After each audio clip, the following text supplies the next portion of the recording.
So if you have a Roku TV, you probably noticed in like last week or so, you got a little dialog box because it said you had to accept this or not.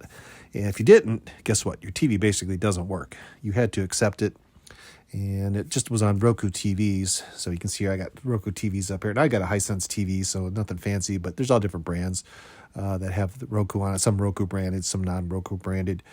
But if you link the end user license agreement, you can kind of scroll down here. You can just search for it on the internet. It'll give you an idea of all the privacy and things that you may or may not have or you think that you have. But let's take a look at the TV. Here's some suggestions I highly recommend you turn on for security or just some safety on your TV, because by default, these things are checked, and you probably don't want them stealing all your information and data, especially some of the way they're targeting ads to you. So let's go to my TV, and we'll take a look and see what we should and should not turn on. So as you can see, we have a Hisense Roku TV. We're going to go to Settings. And we want to go to Privacy.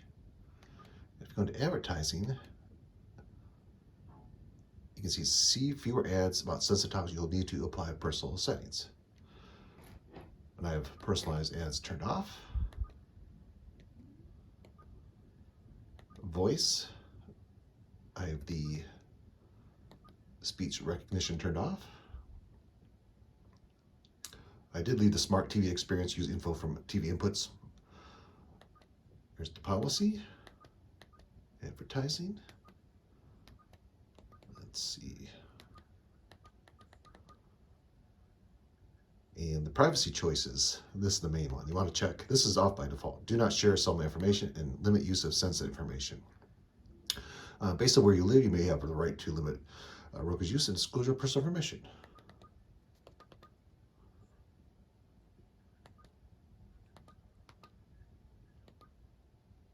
And here's the CA privacy notices.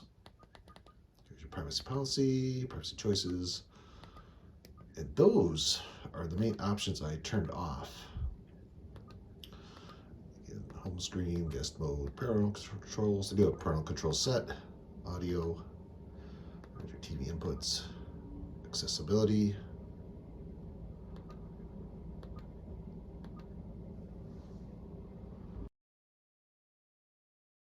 And there you have it. A couple items you want to turn on or off. It's up to you.